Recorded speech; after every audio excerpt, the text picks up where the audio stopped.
It started like any other busy morning at the airport. People rushing through security lines, luggage rolling, voices echoing. Among the crowd, a man holding the hand of a small black boy. The boy looked quiet. His eyes darted around nervously, as if searching for someone. No one paid much attention until a police German shepherd, walking with its handler, suddenly stopped. Its ears lifted, its tail stiffened.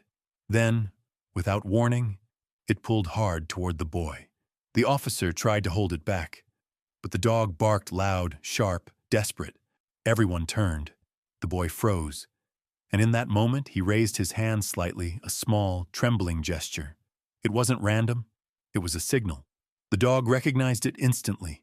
With a sudden whimper, it broke free and ran straight to him, pushing past the man and knocking him to the ground. Stay with me until the end, because what happened next revealed a truth no one in that terminal could have imagined. Before we start, make sure to hit like, share, and subscribe and tell me in the comments, where are you watching from? I love seeing how far our stories travel. The morning had begun like countless others at Chicago's O'Hare International Airport. Flight attendants wheeled their cases past coffee shops where bleary-eyed passengers waited for their caffeine fix.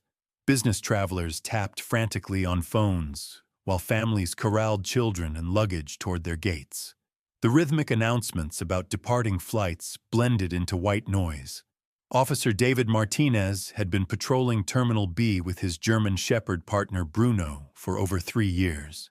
They moved through the crowds with practiced ease, Bruno's nose working constantly, scanning for anything out of the ordinary. Explosives, drugs, weapons, the usual threats that airports faced daily. But this morning felt different somehow. Bruno had been restless since they'd started their shift. His ears twitched at sounds that normally wouldn't catch his attention. His steps were more deliberate, his focus sharper than usual. Martinez had learned to trust his partner's instincts completely. In their time together, Bruno had never been wrong when something felt off. The terminal bustled with its usual energy. Gate announcements echoed overhead. A child cried somewhere near the food court. Wheels rolled endlessly across polished floors. Everything appeared normal on the surface. That's when Martinez spotted them. A tall man in a dark jacket walked briskly through the crowd, his hand firmly gripping that of a small boy who couldn't have been more than 7 years old. The child wore jeans and a red hoodie, a backpack bouncing against his small frame with each hurried step. Something about the pair caught Martinez's attention. Maybe it was how the man kept glancing around, his eyes never settling in one place for long, or perhaps it was the way the boy's shoulders hunched forward, as if he was trying to make himself invisible. Bruno noticed them, too. The dog's head turned sharply in their direction, his nose lifting to catch their scent. His tail, usually relaxed during routine patrols, went completely rigid. Martinez felt the change immediately through the leash. Years of partnership had taught him to read Bruno's body language like a book. This wasn't casual interest. This was alert mode. "What is it, boy?" Martinez murmured, following his partner's intense gaze toward the man and child who were now approaching the security checkpoint. The boy looked exhausted. Dark circles shadowed his eyes, and his movements seemed sluggish, as if he hadn't slept in days. His gaze darted constantly around the terminal, never lingering on any one thing for more than a few seconds. He appeared to be searching for something or someone. But what? The man beside him maintained a firm grip on the child's hand, his knuckles white with tension. When the boy stumbled slightly, the man yanked him upright without breaking stride or offering any words of comfort. No gentle encouragement, no reassuring smile, just cold efficiency. Bruno's breathing changed. Martinez could feel the tension building in his partner, like pressure in a steam valve. The dog's training kicked in. Every sense heightened, every muscle coiled and ready. Then it happened. As they passed within 20 feet of Martinez and Bruno, the boy's eyes swept across the terminal one more time. When his gaze landed on the German Shepherd, everything changed. The child's expression shifted from vacant exhaustion to something else entirely. Recognition? Hope? Fear? Martinez couldn't tell, but the intensity was unmistakable. And then the boy did something that would replay in Martinez's mind for years to come. Slowly, carefully, as if he didn't want the man beside him to notice, the boy raised his small hand. His fingers moved in a specific pattern, 3 quick taps against his chest, followed by a pointing gesture toward the ground, then a flat palm pressed against his heart. It lasted maybe 2 seconds. To most observers, it would have looked like nervous fidgeting from a tired child. But Bruno saw it. Bruno understood it. The German shepherd's entire demeanor exploded into action. His ears shot forward. A low whine escaped his throat, building into something deeper, more urgent. His paws scrambled against the smooth terminal floor as he strained against his leash with unprecedented force. "Bruno, heel!" Martinez commanded, but his voice carried uncertainty now. In 3 years of partnership, he had never seen his dog react like this to a simple hand gesture. The boy's eyes widened as he watched the dog's response. For just a moment, the mask of exhaustion slipped, revealing something raw and desperate underneath. His lips moved silently, forming words that Martinez couldn't make out from this distance. But Bruno heard them, or felt them, or understood them in that mysterious way that connected trained dogs to human souls in distress. The man in the dark jacket noticed the commotion now. His head snapped around, eyes locking onto the struggling German shepherd and its handler.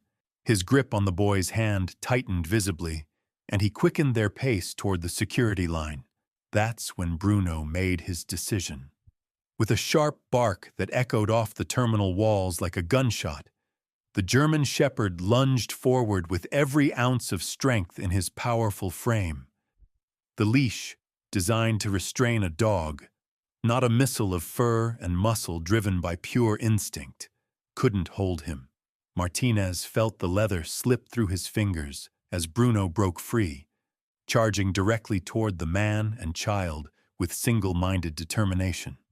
Passengers screamed and scattered as 80 pounds of German shepherd barreled through the crowd. Coffee cups flew, luggage toppled. The careful order of the morning rush dissolved into chaos. But Bruno's focus never wavered. His target wasn't the man in the dark jacket. It was the small boy whose silent signal had just changed everything. The man in the dark jacket stumbled backward as Bruno's powerful frame collided with his legs. His carefully maintained composure shattered in an instant. The confident grip he'd held on the boy's hand broke as he fought to regain his balance, arms windmilling wildly. "Get that dog away from us!" he shouted, his voice cracking with sudden panic. But Bruno wasn't interested in him. The German shepherd had positioned himself directly between the man and the child, hackles raised, a low growl rumbling from deep in his chest. Officer Martinez sprinted through the scattered crowd, his heart pounding as he tried to make sense of what was happening. Years of training kicked in as he assessed the situation. His partner had never acted aggressively toward civilians before. Never. But as Martinez approached, he noticed something that made his blood run cold. The boy wasn't trying to get away from Bruno. Instead, he had dropped to his knees and wrapped his small arms around the dog's neck, burying his face in the thick fur. His shoulders shook with silent sobs. "Please don't let him take me back," the child whispered into Bruno's ear, his voice so quiet that only Martinez, now close enough, could hear. "Please." The words hit the officer like a physical blow. This wasn't a random encounter. This wasn't a case of mistaken identity or an overzealous police dog having a bad day. This was something else entirely. The man in the jacket straightened his clothes, his face flushing red with anger and embarrassment. "Your dog attacked me," he declared loudly, drawing the attention of nearby passengers who were slowly emerging from their hiding spots behind chairs and pillars. "I'm traveling with my son, and this animal just assaulted us." But Martinez was studying the scene with trained eyes. The way the boy clung to Bruno, the way his small body seemed to relax for the first time since they'd been spotted, the way he kept glancing fearfully at the man who claimed to be his father. And then there was the signal. That deliberate hand gesture that had triggered Bruno's unprecedented response. "Sir, I'm going to need to see some identification," Martinez said, his hand resting on his radio. "Both yours and documentation showing your relationship to this child." The man's jaw tightened. "This is ridiculous. We're going to miss our flight because of your poorly trained dog." "The documentation, sir." As the man fumbled through his jacket pockets, Martinez knelt beside the boy and Bruno. The German shepherd remained alert, but had stopped growling, his intelligent brown eyes moving between the child and the man with obvious suspicion. "Hey there," Martinez said softly to the boy. "I'm Officer Martinez, and this is my partner Bruno. Are you okay?" The child looked up, tears streaming down his cheeks. His eyes held a mixture of hope and terror that no 7-year-old should ever experience. "He knows," the boy whispered, glancing at Bruno. "He knows the signal." Martinez felt his pulse quicken. "What signal, son?" The boy demonstrated again, his small hands moving in that same precise pattern. 3 taps to the chest, point to the ground, palm over heart. "My mom taught it to me. She said if I was ever in trouble and saw a police dog, I should do this. She said they're trained to help kids who are scared." The officer's throat constricted. This wasn't standard canine training, but he'd heard whispers about it.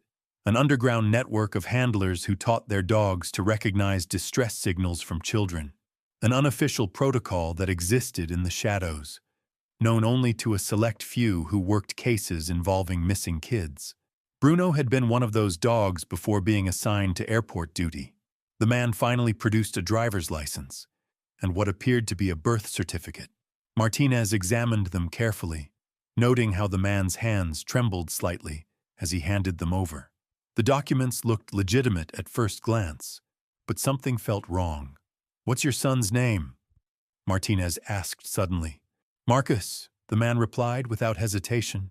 Martinez looked down at the boy. "Is that your name?" The child's eyes widened with fresh fear. He glanced at the man, then back at Martinez, his mouth opening and closing silently. Finally, he shook his head. "My name is Jaden," he whispered. "Jaden Williams. This man isn't my daddy." The admission hung in the air like a bomb waiting to explode. The man's face went white, then red, then white again. "He's confused," he said quickly. "He's been through a lot lately. His mother died, and he's been having trouble adjusting to living with me. Sometimes he gets mixed up." But Martinez was no longer listening to the man's explanations. He was watching Bruno, who had begun exhibiting behavior he'd only seen once before during a child recovery operation 2 years ago.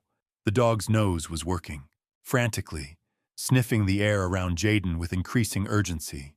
Suddenly, Bruno barked twice, sharp, commanding sounds that echoed through the terminal. Then he did something that made Martinez's blood freeze. The German shepherd gently took the boy's backpack in his teeth and began pulling it away from him. Jaden didn't resist. Instead, he looked at Martinez with eyes that seemed far too old for his young face. "He found something," the boy said simply. Martinez carefully unzipped the backpack. Inside, beneath some clothes and a few toys, his fingers encountered something that shouldn't have been there. Something that confirmed his worst fears and explained why Bruno had reacted so violently.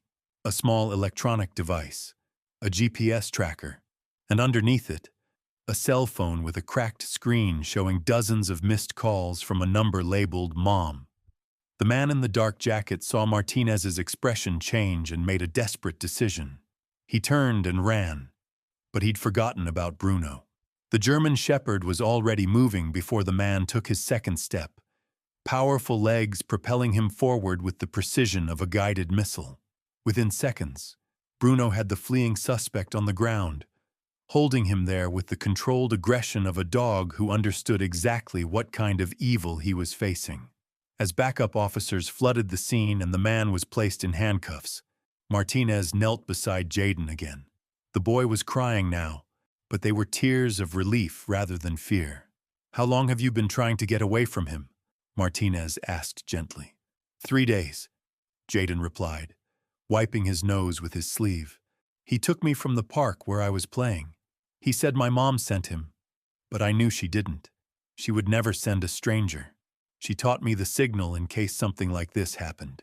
Martinez looked at Bruno, who was now sitting calmly beside them, his tail wagging slightly. The dog's eyes held an intelligence and understanding that never ceased to amaze his handler. "Your mom sounds like a very smart lady," Martinez said. Jaden nodded, a small smile breaking through his tears. "She said angels don't always have wings. Sometimes they have fur and 4 legs and really good noses." The story was far from over, but in that moment, surrounded by the controlled chaos of an airport in lockdown, Martinez felt something he rarely experienced in his line of work: pure, uncomplicated hope. Because sometimes, just sometimes, the good guys really did win. And sometimes they had partners who could hear the silent cries of children in ways that humans simply couldn't. As word spread through the terminal about what had just unfolded, something remarkable began to happen. Other passengers who had witnessed the dramatic scene started approaching Officer Martinez, their faces filled with concern and curiosity. A flight attendant named Sarah Chen had been watching from the gate counter when Bruno broke free. She hurried over, her voice trembling with emotion. "Officer, I saw that little boy earlier this morning, around 6:30. He was crying near the restroom, and that man was dragging him away. I thought it was just a tired child having a tantrum." Martinez felt his stomach clench. How many people had seen signs of distress but dismissed them as normal parent-child interactions? How many opportunities had there been to help Jaden before Bruno's instincts kicked in? A security guard approached next, his face pale. "The cameras," he said urgently. "We've got everything on surveillance. The man, he didn't come through normal security with the boy. They entered through a restricted access door near the cargo area. I flagged it as suspicious but got distracted by another incident." Martinez nodded grimly, already radioing for the footage to be secured as evidence. Every detail would be crucial in building the case against Jaden's abductor.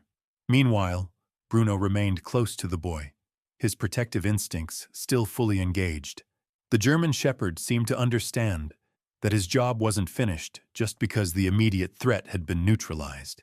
Jaden sat on the floor beside him, one small hand buried in the dog's thick fur, the other clutching his mother's phone. "Can I call her now?"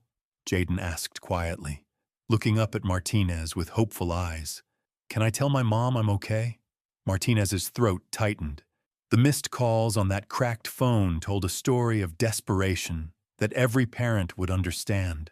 A mother frantically trying to reach her missing child, probably calling police, probably organizing search parties, probably not sleeping or eating while her world fell apart.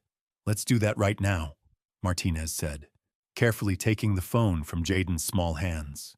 The number was still displayed on the screen. Martinez pressed call and waited as it rang once, twice. On the third ring, a woman's voice answered, raw with exhaustion and fear. "Jaden, baby, is that you? Please tell me you're okay." "Ma'am, this is Officer David Martinez with Chicago Police. I'm calling to let you know that your son is safe. He's with me at O'Hare Airport."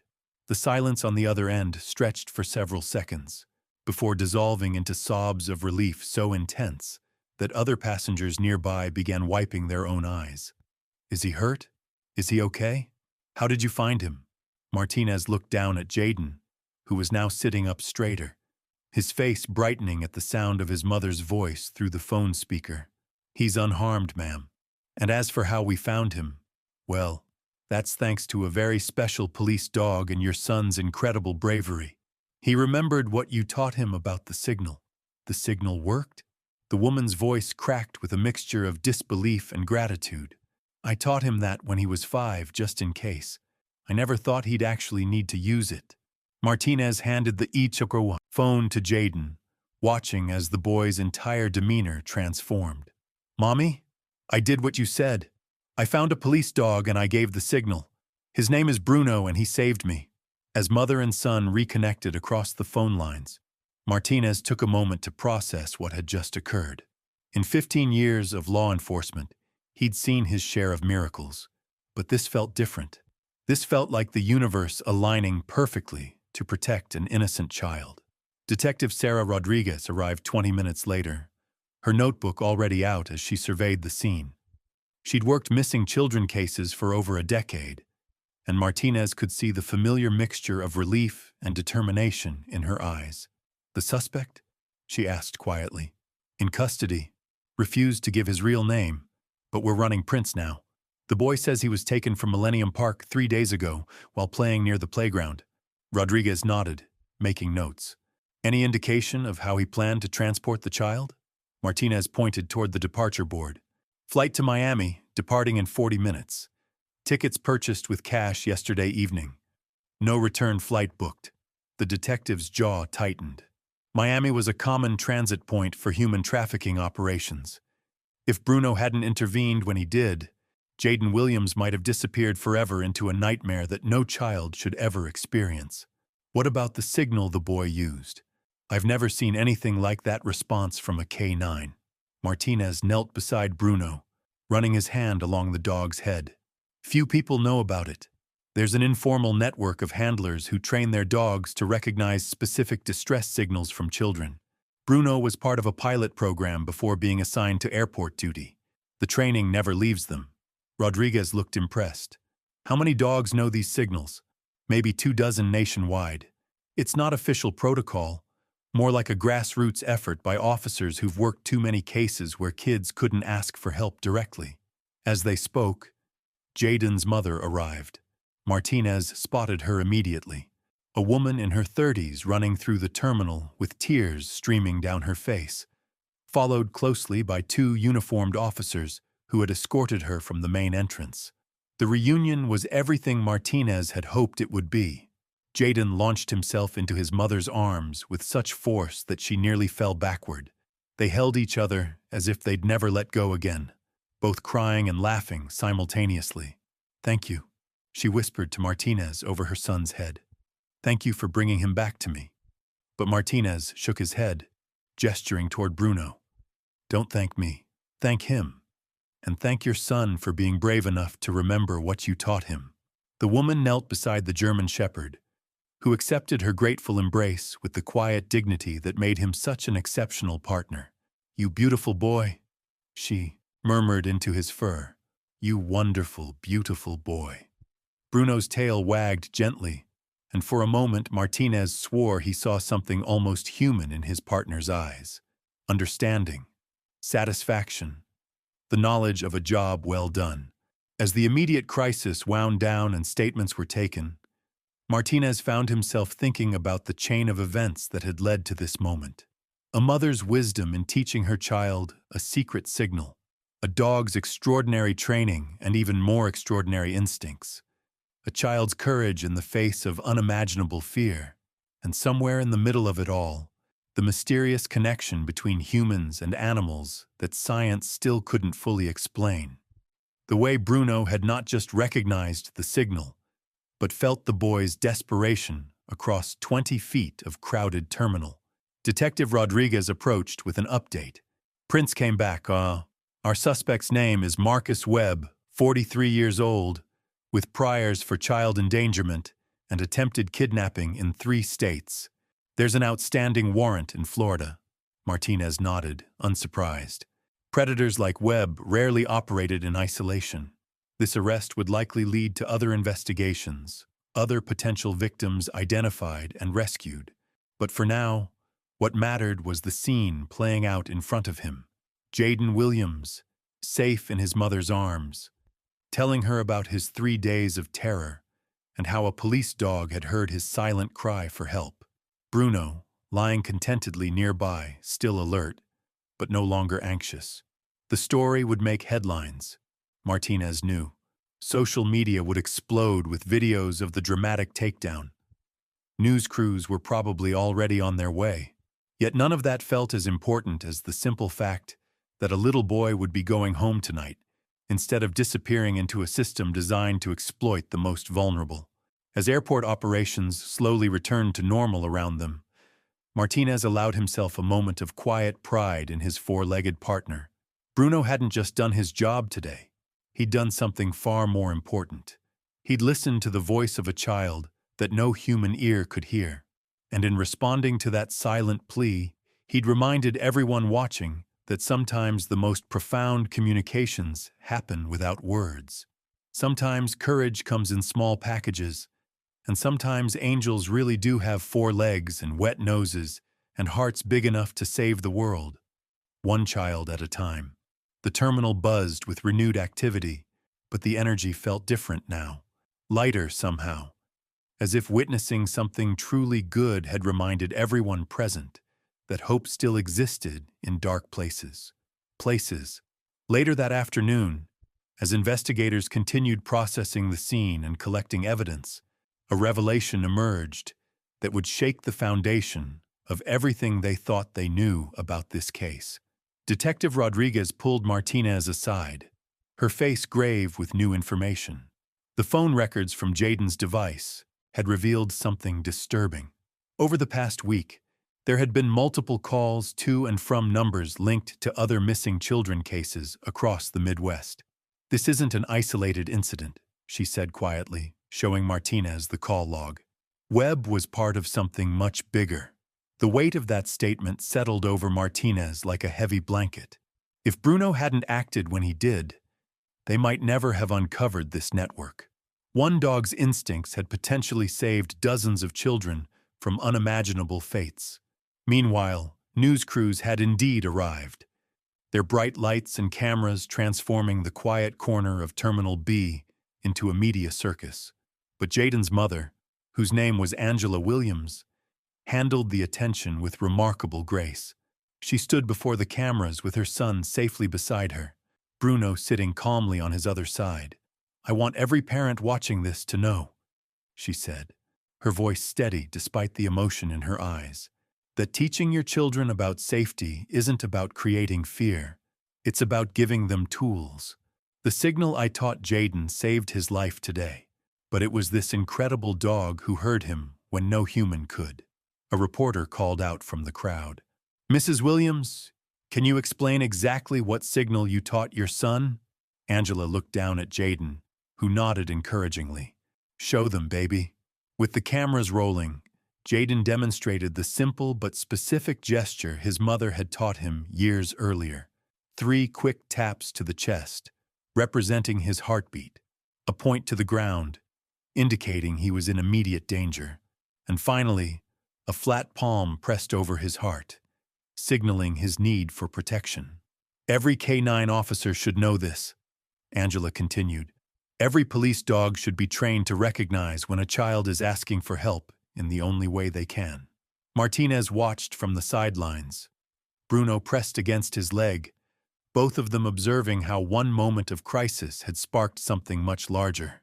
The story was already spreading across social media platforms, with parents sharing videos of themselves teaching the signal to their own children. Dr. Jennifer Hayes, a child psychologist who had arrived to evaluate Jaden, approached Martinez with her own observations. "What happened here today represents something extraordinary in terms of human-animal communication," she said. "That dog didn't just respond to a trained signal. He responded to emotional distress at a level most humans couldn't detect." "How is that possible?" Martinez asked, genuinely curious. "Dogs process scent and body language in ways we're still trying to understand." Bruno likely detected elevated stress hormones, changes in the boy's breathing pattern, maybe even the subtle shift in his posture. The signal was just the final confirmation of what his instincts had already told him. As the day wore on, Martinez learned more about the underground network that had trained Bruno years earlier. Captain Morrison, his commanding officer, filled in the missing pieces during a quiet moment away from the media attention. "The program started about 8 years ago," Morrison explained. "A handful of canine handlers whose own children had gone missing. They developed the signal system as a way to give kids a voice when they couldn't speak up directly. It was never officially sanctioned, but it was never discouraged either." "Why keep it unofficial?" Martinez asked. "Legal complications, mostly. If we officially trained dogs to respond to specific signals from children, defense attorneys could argue that any interaction was predetermined rather than based on genuine suspicion. This way, it remains instinctual behavior. Martinez nodded, understanding the delicate balance between effective police work and legal constraints. But watching Jaden play with Bruno nearby, he couldn't bring himself to care about legal technicalities. Sometimes doing the right thing mattered more than following every rule to the letter. As evening approached, and the terminal began to settle into its quieter nighttime rhythm, Martinez found himself reflecting on the day's events. In his 15 years as a police officer, he'd learned to expect the unexpected, but nothing had prepared him for watching his partner essentially read a child's mind and respond to a cry for help that existed entirely in silence. The implications were staggering. How many other children might be saved if more dogs were trained to recognize these signals? How many predators might be caught before they could disappear with their victims? Angela Williams approached him as they prepared to leave the airport, Jaden sleeping peacefully in her arms despite all the commotion around him. "Officer Martinez," she said quietly, "I need you to know something. When Jaden called me earlier, he told me exactly what happened. He said Bruno looked him in the eyes and somehow just knew he was scared. He said it felt like the dog could see into his heart."